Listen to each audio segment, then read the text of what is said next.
मैं डॉक्टर शैलेश रुनावत हमारी इस खास पेशकश सेहतनामा में आपका स्वागत करता हूं। सेहतनामा रखता है आपकी सेहत का विशेष ख्याल। हमारे साथ आज हैं मध्य भारत के प्रथम डीएम श्वास छाती रोग एवं अस्थमा विशेषज्ञ डॉक्टर प्रीनाथ अग्रवाल। आज हम उनसे चर्चा करेंगे निमोनिया पे, अस्थमा पे और जो अभी रिसेंट में फैल रहा है HMPV human Meta Numa virus कैसे फैलता है, कैसा होता है। हमारे दर्शकों को संपूर्ण ज्ञान देंगे डॉक्टर प्रीनाथ अग्रवाल। डॉक्टर प्रीनाथ अग्रवाल, आपका स्वागत है। धन्यवाद।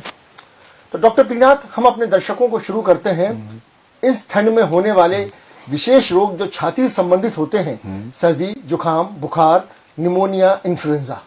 तो ये कैसे होते हैं, इनसे कैसे बचाव किया जा सकता है और इनका बेहतर इलाज कैसे हम कर सकते हैं? जी देखिए, बहुत महत्वपूर्ण है ये समझना कि ठंड आई है, ठंड के साथ में विशेष तौर पे वायरस इन्फेक्शन फैलते हैं और बैक्टीरियल इन्फेक्शन आपस में फैलते हैं।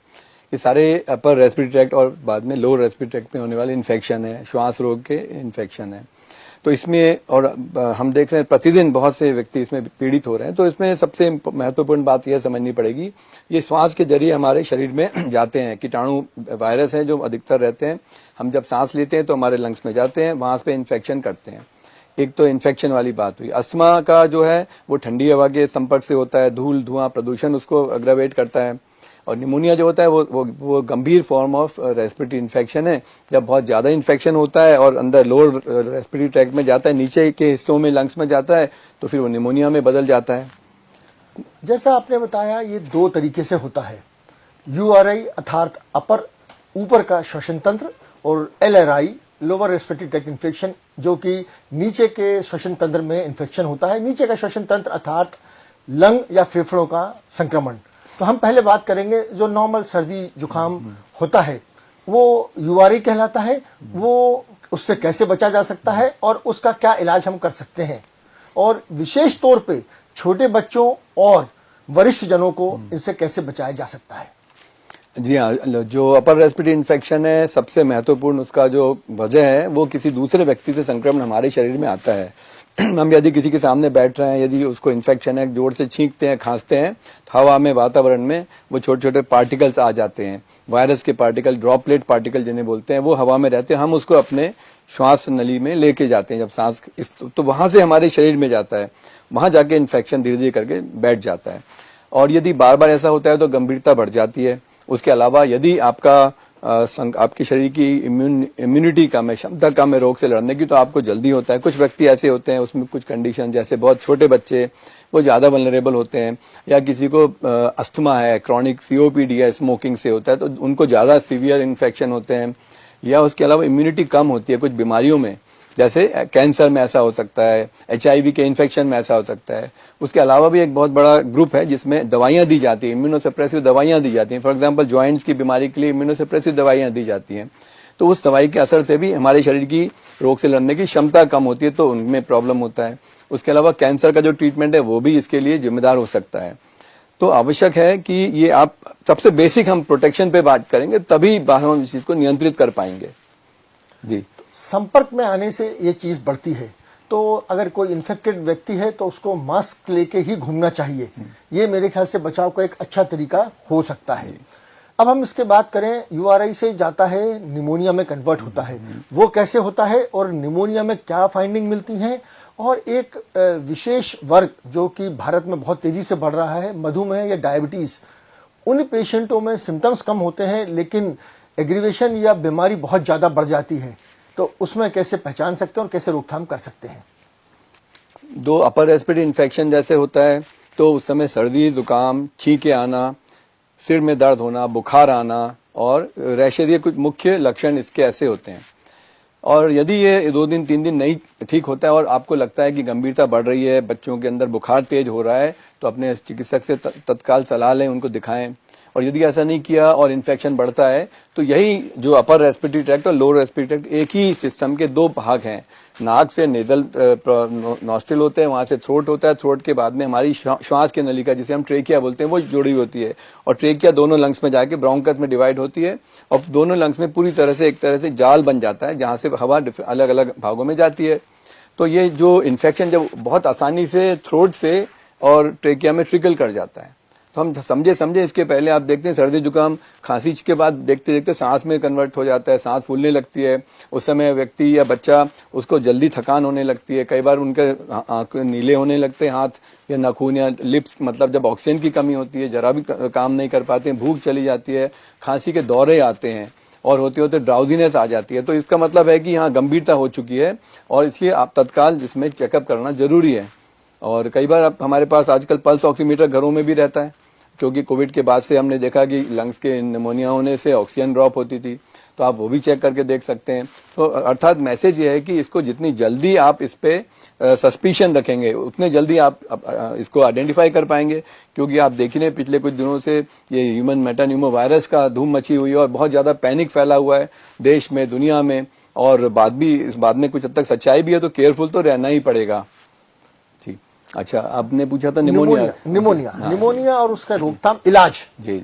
अब निमोनिया जब हमारे कीटाणु हमारे लंग्स में जाते हैं तो वहां जाके वो इन्फेक्शन करते हैं। कीटाणु दो तरह के हो सकते हैं, बैक्टीरियल निमोनिया जो करते हैं और एक होता है वायरल निमोनिया जो करते हैं। वायरस का निमोनिया जैसे हमने कोविड में देखा था, या हम प्रतिवर्ष देखते हैं ठंड के दिनों में जो लोग घूमने सुबह सुबह जाते हैं, या जो आते जाते जिनको ठंड लग जाती है, बाइक में जा रहे हैं, ठंड से बचाव नहीं कर रहे हैं, बहुत आम आदमी, छोटे बच्चे जब स्कूल जाते हैं या एल्डरली वॉक के लिए जाते हैं, तो ये तब वायरस बॉडी में आता है। वायरस जाता है लंग्स में, अलग तरह, थोड़ा सा दोनों के अंदर डिफरेंस है। बैक्टीरियल निमोनिया और वायरल निमोनिया में कुछ अलग होते हैं कैरेक्टरिस्टिक्स। वायरल निमोनिया एक साथ दोनों लंग्स को असर करता है और साथ साथ ये एक पैची शेडो देता है। हम एक्सरे बहुत से आसानी से देख सकते हैं, परंतु वायरस निमोनिया बहुत जल्दी स्प्रेड करता है, फैलता बहुत ज्यादा है, खांसी बहुत होती है, सांस में तकलीफ होती है, पर एक्सपेक्टोरेशन नहीं होता है। ये बड़ा इंपॉर्टेंट डिफरेंस है कि जो बैक्टीरियल निमोनिया में बहुत सारा कफ या बलगम निकलता है, एक्सपेक्टोरेशन होता है, वायरल में ऐसा नहीं होता। खांसी बहुत आती है परंतु एक्सपेक्टोरेशन नहीं होता है। तो इस तरह से हम देखते हैं जहां जहां लक्षण बढ़े, सांस फूली और नीलापन आया, थकान हुई, तो हम ऑक्सीजन लेवल देखते हैं। यदि वो कम होता है तो सबसे पहले एक्सरे चेस्ट किया जाता है। उस एक्सरे चेस्ट को देख के समझ में आता है कि कुछ एबनॉर्मल शेडोज आ रहे हैं, तो उसके हिसाब से आपके चिकित्सक बताएंगे कि निमोनिया का पैच हो रहा है एक तरफ है कि दूसरा, या कितने एक्सटेंट तक फैला हुआ है। कई बार तो ये थोड़े से पैचेस होते हैं, जल्दी आइडेंटिफाई होता है तो जल्दी ठीक होता है, और परंतु कई बार ये काफी बढ़ जाता है। कुछ जैसे हमने उन ग्रुप्स की बात की जो इम्यूनो कॉम्प्रोमाइज्ड हैं, और सबसे जो वल्नरेबल ग्रुप होता है बच्चों में 6 से 12 महीने की आयु के इन्फेंट्स हैं, वो सबसे ज्यादा इस समय वल्नरेबल है वायरल इन्फेक्शन से। तो ऐसे में बहुत जल्दी बच्चे सीरियस हो जाते हैं। ऐसे बुजुर्ग हैं जिनको बीमारियां हैं, जिनको तरह तरह की हमने कंडीशन डिस्कस करी, डायबिटीज अनकंट्रोल है जैसे डॉक्टर शैलेश ने बताया, या इम्यून कॉम्प्रोमाइज पेशेंट है, बहुत ज्यादा 65 से ज्यादा की आयु के सभी व्यक्ति, वैसे भी उनकी इम्यूनिटी कम होने लगती है, तो इसलिए उनको एक्स्ट्रा केयरफुल रहने की जरूरत है। तो ये तो वायरल निमोनिया हुआ। अब बैक्टीरियल निमोनिया में होता है तो किसी न किसी कीटाणु से हमको लगता है, और आपस में अगेन बैक्टीरियल निमोनिया के लिए भी वही रिस्क फैक्टर्स रहते हैं, ध्यान रखने की जरूरत होती है। खांसी होती है और थिक पीले रंग का बलगम आना शुरू होता है, कई बार उसमें ब्लड भी मिला हुआ हो सकता है, और सांस बहुत फूलती है, छाती में दर्द होता है, ऑफन उसमें प्लूराइटिस हो जाती है। तो ये बैक्टीरियल निमोनिया के लक्षण है। फिर से आपको अपने चिकित्सक को दिखाना होगा, एक्सरे से सबसे पहले पता चलता है। उसके आगे हम देखते हैं निमोनिया है तो किस तरह के निमोनिया, तो कीटाणु की जांच करते हैं। स्प्यूटम में हम देखते हैं कौन सा बैक्टीरिया ग्रो कर रहा है। ऐसे यदि हमको लगता है वायरल निमोनिया है तो उसमें आप नेजल स्वैब का जांच करते हैं, जिसमें वायरस की जेनेटिक मटेरियल देखते हैं, उससे पता चलता है कौन सा वायरस है। ऐसे कोविड में किया गया था। तो एक बार डायग्नोस होता है तो उसका उपचार किया जाता है। वायरल निमोनिया और बैक्टीरियल निमोनिया, इन दोनों में इलाज का क्या अंतर रहता है, और आउटकम या मरीज कितने जल्दी किस में अच्छा होने की उम्मीद रहती है? देखिए, ऐसा है कि दोनों में अंतर है, दोनों की दवाइयां अलग हैं। वायरल निमोनिया में एंटीवायरल दवाइयां दी जाती हैं। कोविड में हमने देखा शुरू में हमारे पास कोई स्पेसिफिक दवाई थी ही नहीं, जनरल दवाइयां थी जिसके हिसाब से हम लोग ट्रीट कर रहे थे, परंतु जब मरीज बहुत गंभीर होते थे तो मुश्किल होने लगी थी। तो एंटीवायरल दवाइयां मिलती हैं, जो कि ओसेल्टामिविर एक बहुत अच्छी दवाई है जो फ्लू के लिए बहुत इफेक्टिव है। तो उसको अभी आजकल जो फ्लू होता है उसके लिए हम लोग ओसेल्टामिविर देते हैं, फ्लूविर नाम से मार्केट में आती है, बहुत इफेक्टिव होती है। उसको लेने से बहुत जल्दी वायरस का इन्फेक्शन नियंत्रण में आता है, एक बात। और दूसरा, बैक्टीरियल निमोनिया का ऐसा है कि उसके लिए हमको देखना जरूरी है। कुछ हम इनिशियल जब आप डायग्नोसिस होता है, बहुत शुरुआती निमोनिया होता है, उस समय लक्षण कम होते हैं, खांसी, सांस, कफ निकलना होता है, तो जिसको हम कहते हैं कम्युनिटी एक्वायर्ड निमोनिया, तो हम गोलियां टैबलेट से ही ठीक हो जाता है, एंटीबायोटिक से कुछ कॉम्बिनेशन दिए जाते हैं, उससे ठीक हो जाता है। यदि वो नहीं ठीक होता है और देर और बढ़ता है तो फिर एडमिट करना पड़ सकता है, ऑक्सीजन भी देनी पड़ सकती है, और साथ में फिर इंजेक्टेबल दवाइयों का को दिया जाता है। और कौन सा बैक्टीरिया है उसके हिसाब से दवाइयां दी जाती हैं। ग्राम पॉजिटिव स्टेफिलोकोकस होता है, ग्राम नेगेटिव में इकोलाई होते हैं, क्लेब्सियला होते हैं, प्रोटियस होते हैं, ऐसे करके काफी बड़ी लिस्ट ऑफ ऑर्गेनिजम्स होती है। तो हम लोग कल्चर के ऊपर से या अपने पैटर्न पर, क्लिनिकल पैटर्न को देख के उसको डिसाइड करके ट्रीट करते हैं। इसकी कोई वैक्सीन भी आती है निमोनिया के खिलाफ? बिल्कुल ठीक कह रहे हैं, बहुत महत्वपूर्ण ये टॉपिक है। यस, आती है, और वायरल निमोनिया से बचने के लिए बहुत इंपॉर्टेंट वैक्सीन है, जिसको हम इन्फ्लुएंजा वैक्सीन बोलते हैं, फ्लू शॉट बोलते हैं। ये वैक्सीन प्रतिवर्ष लगाया जाता है। इस वैक्सीन का असर पूरे साल भर रहता है। तो ये वैक्सीन जनरली विंटर्स के शुरू होने के पहले इसको दिया जाता है, और इसमें मल्टीपल जो प्रिवेलिंग स्ट्रेन्स हैं वर्ल्ड भर में, जो वायरस के, इन्फ्लुएंजा वायरस के स्ट्रेन्स हैं, उसके हिसाब से वैक्सीन बनता है, और बहुत इफेक्टिव है, और ये रिकमेंडेड है सभी के लिए। छोटे बच्चे जो 6 महीने से ज्यादा के हैं उनको वहां से इसको लगाना शुरू होता है, उस उम्र से, और एडल्ट तक जाता है, और किसी भी एज तक इसको देना चाहिए, क्योंकि इससे हमारी क्षमता बढ़ती है और इस तरह के इन्फेक्शन से बचते हैं। एक न्यूमोकोकल वैक्सीन आती है, उसका इससे कोई संबंध है? न्यूमोकोकल वैक्सीन को यूज करते हैं जब हम एल्डरली पेशेंट होते हैं।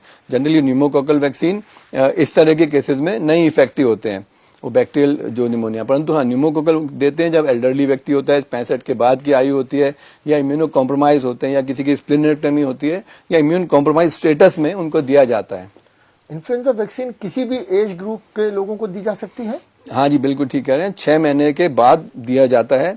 और ये इंटरेस्टिंगली आपको मैं बताऊं कि जो वैक्सीन का जो सिरिंज है, वैक्सीन है, ये 0.5 ml का डोज इसमें रहता है, और सेम वैक्सीन 6 महीने के हमारे बेबी को भी लगाया जाता है, और 50, 60, 70, 80, 90, 100 साल के व्यक्ति को भी लगाया जाता है। तो इतना सेफ है, क्योंकि लोग बार बार ये पूछते हैं कि इस वैक्सीन से कोई रिएक्शन तो नहीं होगा, प्रॉब्लम तो नहीं होगा।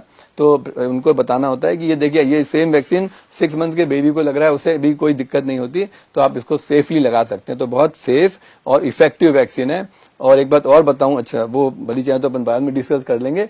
इंटरेस्टिंगली हम जो वायरस की अभी बात करेंगे, उसका ट्रीटमेंट का, उसके बारे में भी अब बात करेंगे कि यदि किसी को 2 डोज लग चुके हैं कोविड के, और यदि उसके साथ में न्यूमोकोकल का वैक्सीन लगा हुआ है, तो आप करीब करीब एक तरह पूरी तरह प्रोटेक्टेड हैं, करीब करीब, ये बात है। अपन संक्षिप्त में प्रदूषण बहुत फैला हुआ है, और आए दिन हल्ला मचता है, स्कूल बंद कर दिए गए, ऑफिस में छुट्टी कर दी गई, गाड़ियां रोक दी गई।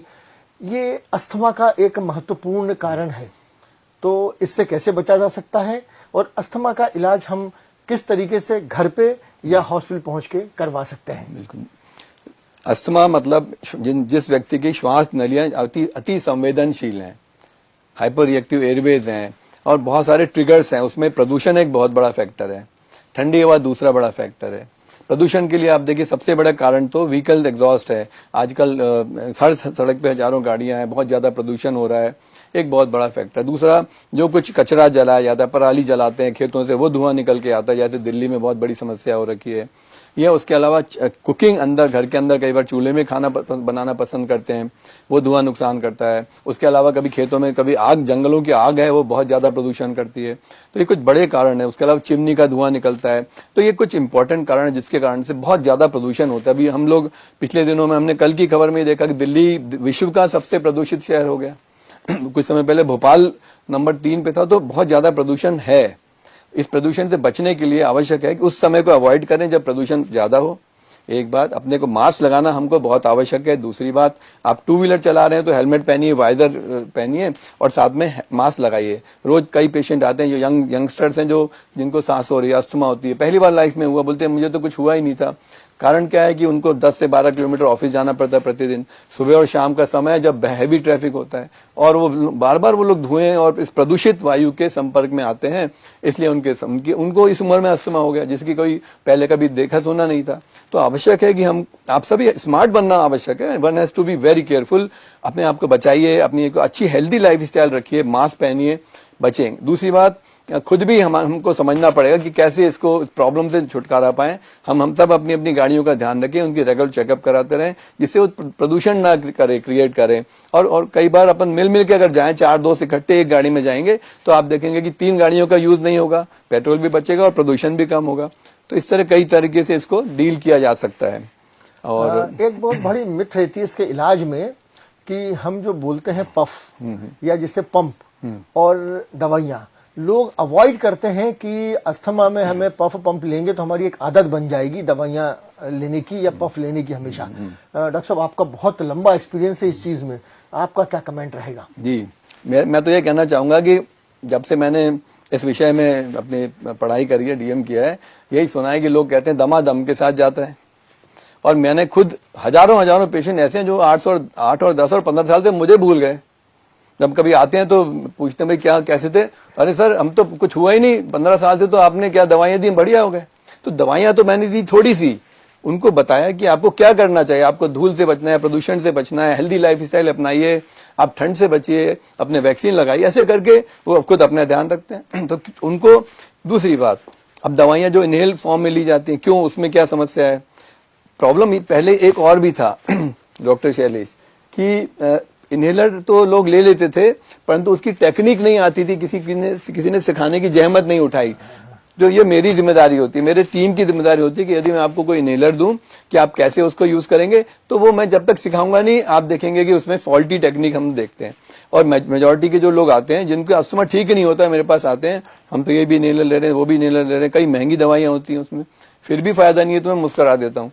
मैं समझ जाता हूँ कि मैं बोलता हूँ आप अपना इनहेलर मुझे लेके दिखाइए मैं मुस्कुराता रहता हूँ। मैं समझता हूँ कि मुझे मालूम है कि मैं जीतने वाला हूँ और गलती तो करने ही वाले, और होता यही है कि सिंपल टेक्निक फॉल्टी टेक्निक रहती है। आप दर्शकों को संक्षिप्त में समझा दें कैसे करना चाहिए, बोल के। चलिए, छोटा सा इनहेलर डिवाइस होता तो मैं, चलिए सॉरी मैं लेके नहीं आया, अंदाज नहीं था मुझे, बहुत छोटे, उसको हिलाना होता है, शेक कर दिए मेडिसिन को आप, स्टेप नंबर 1। नंबर 2 में आप सांस बाहर छोड़िए, आपके जैसे लंग्स खाली हो जाएं। फॉर एग्जांपल, आगे मेरे को इस जेब में काजू भरने हैं तो पहले बादाम तो बाहर निकालूं, ठीक है ना? तो मेरे को अगर लंग्स में हवा भरनी है तो जो पहले नॉर्मल हवा उसको बाहर छोड़िए, जिससे आप ज्यादा हवा खींच पाए। आपने बाहर छोड़ी, हिलाया, मुंह में रखा, दबाया, ऐसी लंबी सांस, गहरी सांस ली और सांस रोक ली, 10 सेकंड तक सांस रोकी, फिर आप सांस छोड़ दीजिए। नाक से नहीं निकलना चाहिए, मुंह से नहीं निकलना चाहिए। आप देखेंगे कि ऐसी जो टेक्निक, सिंपल छोटा सा काम है, और एक बार सीख लिया, हिलाया, सांस छोड़ी, रखा, दबाया, काम खत्म। पूरी की पूरी दवाई अंदर जाएगी और जादू होगा। कोई भी व्यक्ति ऐसा नहीं जिसको फायदा ना हो, पूरा फायदा मिलेगा, क्योंकि दवाई बहुत अच्छी है। अब क्यों इनहेलर, क्यों नहीं गोलियां, इंजेक्शन? तो ऐसा है, देखिए, ये जहां पे ये गोलियां खाते हैं, पेट में जाती है, वहां से एब्जॉर्ब होती हैं, तो कुछ मात्रा खून में जाती है और लंग्स तक पहुंचती है। हमको कई मिलीग्राम की सैल्ब्यूटामॉल की गोली 4 और 8 mg की खानी होती है, उससे कई बार ट्रेमर आने लगते, उसके साइड इफेक्ट ज्यादा होते हैं, इफेक्ट कम होता है। दूसरा होता है कि इंजेक्शन बार बार नहीं लगा सकते, इमरजेंसी में लगाते हैं। तो जो श्वास की नलियां हैं, आजकल जो नई रिसर्च के अनुसार पिछले 40 सालों से ये देखा गया है कि जो दवाई के इनहेल दवाई बनती है, उसको सीधे अगर श्वास नलिकाओं में ले जाएं तो बहुत कम मात्रा में बहुत ज्यादा असर होता है। जैसे 100 माइक्रोग्राम का इनहेलर है, एक पफ में 100 माइक्रोग्राम है सैल्ब्यूटामॉल ब्यूटीसोनाइड के फॉर्म। तो इसमें ये जो 100 माइक्रोग्राम और उधर स्टेरॉइड की गोली होती 2 mg, 4 mg, 10 mg, वायसोलन 10 mg, 20 mg, 40 mg की होती है। तो आप देखिए कितना ज्यादा हाई डोज में स्टेरॉइड को लेना पड़ता है। कई लोगों को आदत लग जाती है, अपना बेटनिसोल लेके खाते हैं, वायसोलन लेके खाते रहते हैं, परंतु उससे नुकसान होता है। हाई डोज स्टेरॉइड हमारे शरीर को नुकसान पहुंचाते हैं। और ये वाले जो दवाइयां हैं, ये केवल माइक्रोग्राम्स में होती है, 100, 200, 400 माइक्रोग्राम। तो बहुत सेफ है और इसमें लाखों लोगों पे स्टडी हो चुकी है। और बार बार हम लोग देखते हैं कि आज तक मेरे हजारों पेशेंट अस्थमा के ट्रीट किए, लाखों से ज्यादा लिटरली, और वो सब स्वस्थ हैं। उनमें से किसी को भी कोई साइड इफेक्ट नहीं हुआ, ना हड्डी कमजोर हुई, ना किसी को शुगर हुआ। उल्टे वो उनका पूरा अस्थमा पूरी तरह से स्वस्थ हो गए। उससे वो महिलाएं हैं, गृहिणियां हैं, बच्चे हैं, बड़े हैं, बुजुर्ग हैं, सबके लिए सेफ है। एक और बात, एक बड़ा ग्रुप है गृहिणियों का, वो क्या होता है, सुबह देखिए वही हैं जिनको सबसे ज्यादा ठंडी हवा ठंडे पानी में काम करना होता है। सुबह से किचन में जाते हैं, दोपहर में जाते हैं, रात में किचन वहां धुआं निकलता है, वो धुआं अस्थमा बढ़ाता है। इसके अलावा पानी का काम करते हैं, सुबह उठ के छोटे बच्चों को तैयार करते हैं, स्टॉप पे छोड़ने जाती हैं। तो उनके लिए बहुत आवश्यक है कि इन बातों का ध्यान रखें। किचन में एग्जॉस्ट फैन लगे तो बहुत फर्क पड़ेगा। सुबह से जो काम करें गीजर के पानी से करें, किचन में हो या बाथरूम में हो, उससे बहुत बहुत फर्क पड़ जाता है। हमारे बुजुर्ग पेरेंट्स हैं, उनके लिए आवश्यक है, हम उनको बचा सकते हैं ठंड से। इसी तरह से गर्म हीटर या कूलर हीटर रख के कमरे में या वार्म कर लिया बाथरूम को। उसके बाद इस तरीके के मरीजों को सांस की कोई एक्सरसाइज करनी चाहिए और वो कितनी फायदेमंद होती है? जी, बहुत ही महत्वपूर्ण टॉपिक है। करनी चाहिए, बिल्कुल करनी चाहिए, हर एक को करनी चाहिए। और रेस्पिरेटरी डिजीज के जो भी व्यक्ति हैं उनको सिंपल एक्सरसाइज करने से उनके लंग्स की मसल्स की स्ट्रेंथ बढ़ती है, एक बात। दूसरी बात, लंग्स की वॉल्यूम बढ़ता है। एक्सरसाइज करने के लिए सिंपल डीप ब्रीदिंग हो सकती है, आप बैठ के कर सकते हैं, एक सिंपल तरीका है, कभी भी बैठ के कर लीजिए। वॉकिंग करना बहुत अच्छा है, और कोई स्पोर्ट एक्टिविटी में आप जाएं तो अच्छा है, साइकिलिंग हो सकता है, आप खेल सकते हैं, फुटबॉल, टेबल टेनिस, टेनिस खेल सकते हैं, आप योगा कर सकते हैं, आप ट्रेडमिल कर सकते हैं। तो बहुत तरीके से कुछ भी आप एक्टिविटी करेंगे आपको फायदा मिलेगा, एक बात। और ब्रीदिंग का सबसे सिंपल और सबसे बढ़िया तरीका है, जैसे आप योगा में जानते हैं कपालभाति, भस्त्रिका। कपालभाति हम बाहर हवा छोड़ते हैं तो हमारे डायफ्राम, सबसे आपको बताऊं सबसे पावरफुल ब्रीदिंग की मसल कौन सी है, वो हमारे डायफ्राम्स हैं।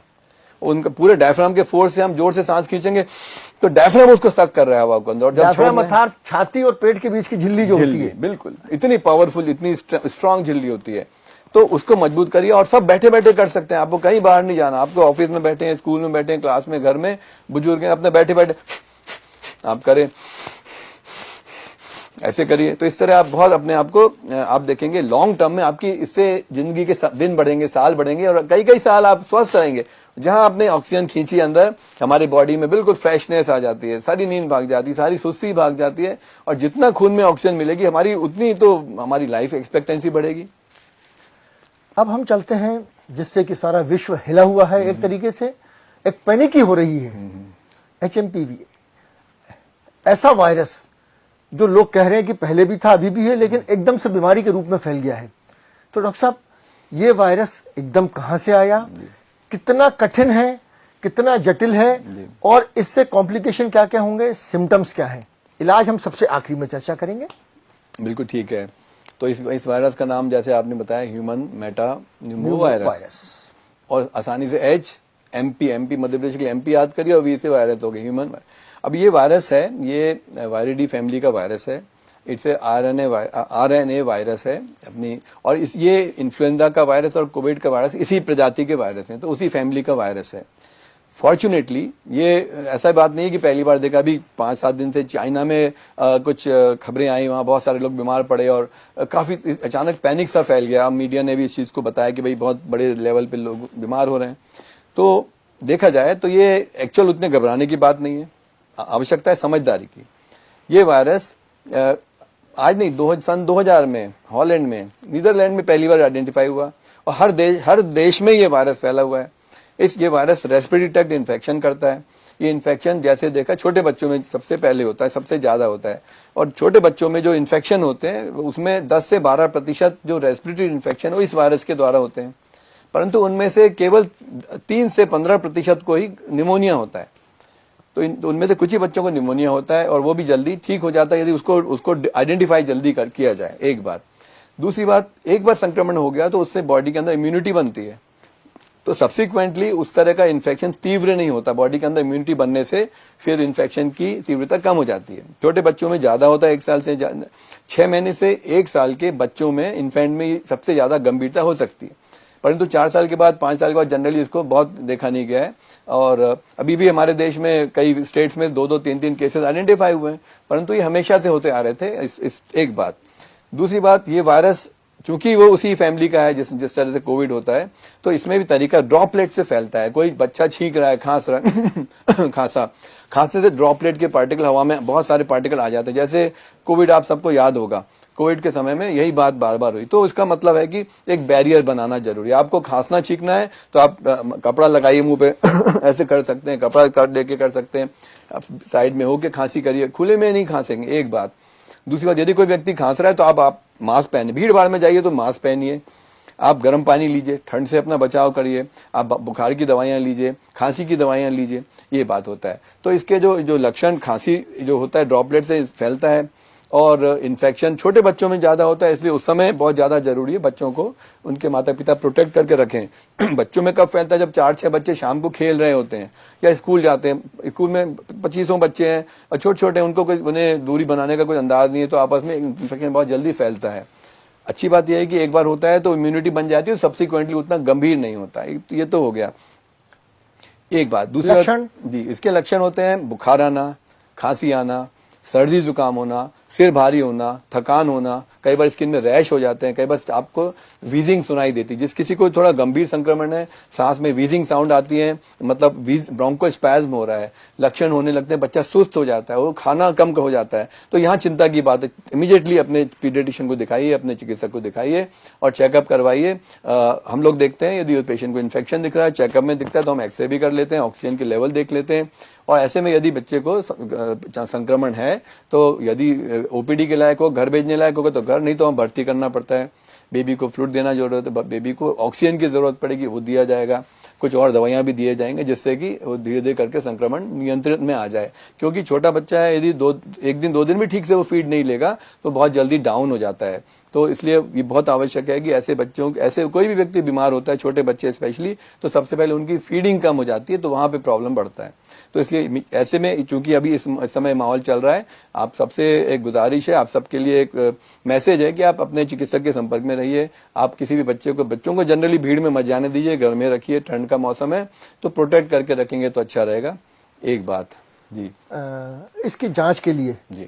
RT-PCR, मल्टीप्लेक्स PCR यही टेस्ट होते हैं या और कोई टेस्ट भी करे जा सकते हैं त्वरित जांच के लिए? जांच के लिए त्वरित सबसे पहले आप एक्सरे टेस्ट किया जाता है, ब्लड की जांच की जाती है, और उसके बाद माइनर सी चीज है तो कुछ किसी और का करने की जरूरत नहीं है। हाँ, आप बच्चे को अलग थलग कर लीजिए, उसको दवाइयां दीजिए डॉक्टर के हिसाब से, वो बच्चा ठीक हो जाएगा। परंतु यदि गंभीरता बनती है, उस केस में वेरीफाई करने के लिए RT-PCR किया जाता है और उसी से कंफर्म होता है तो कि क्या बात है। परंतु फिर भी अच्छी बात यह है कि इस बीमारी में अभी हम देख रहे हैं गंभीरता नहीं है।